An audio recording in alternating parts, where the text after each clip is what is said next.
Alright, just to make clear, I'll be uploading two videos today and two tomorrow because there are too many videos to upload and I don't want to spam my channel with too many videos.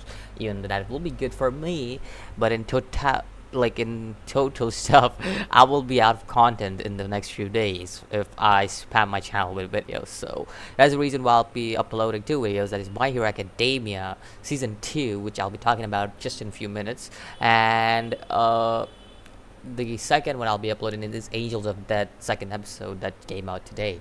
So those are the only two things that I'll be uploading today. Tomorrow I'll be uploading Tenrun because Tenrun I've heard a lot of good things about the series. I've heard the first episode came out like a few days ago and I have heard a lot of good things about it. So I'll definitely be checking it out, and it's a vampire series, I know, but I've heard a lot of good things about it, and it intrigued me, so I'm gonna check it out in by tomorrow, and I'll make a review about it by tomorrow. And the other one is I think so it was called Sweet Sugar Life or something, Sweet Sugar Mary, something like that. I'll be checking that out. It's a horror series, so I'm not sure if it'll be as good as Angels of Death because Angels of Death is amazing, but I'll definitely be checking this one out too, and just gonna be checking it out. So yeah, tomorrow you'll be expect Tender and Sugar Mary, whatever it's called. And today let's talk about what I'll get into right away.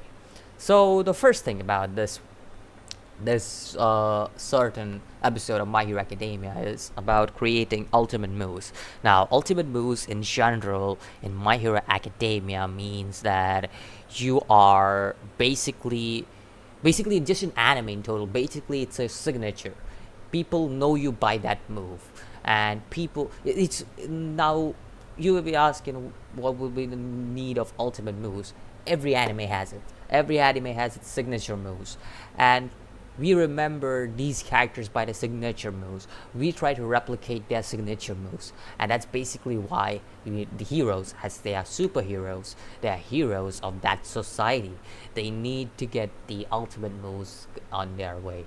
Now, another thing this episode also had was Deku's new gear. It really, I wouldn't say it was anything special, but it still looked good, and it's an upgrade. It's a new braces and stuff. So yeah, and also we see how Bakugo is like having the uh cool factor coming out, and he's being the top student and everything. He's creating his new moves, and you also see him create this one gigantic one, or the concentrated move. That was an amazing move too.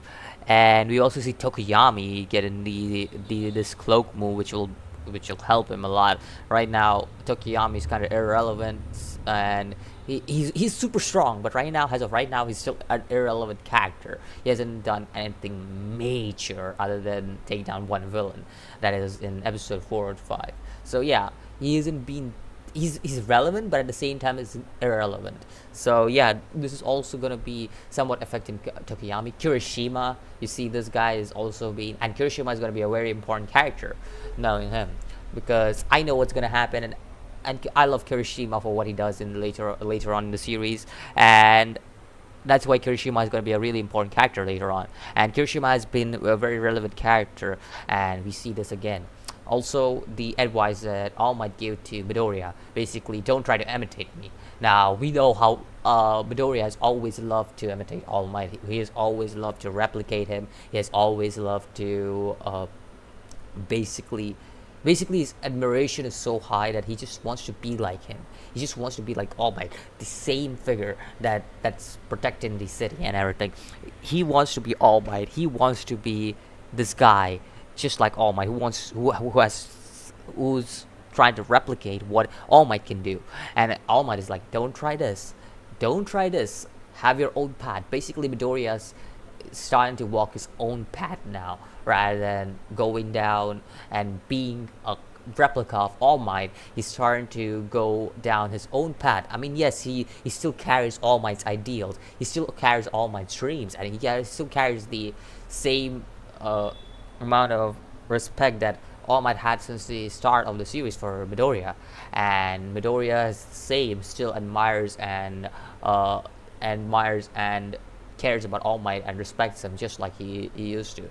But the thing about now is that he is finding his own way of doing things rather than depending all the time on All Might, because obviously he can't depend on All Might all the time now, because All Might is obviously the embers are lost. So this is the start of him taking his own path from here on, making his path from here on, basically learning new things from here on, and being the hero he wants to be.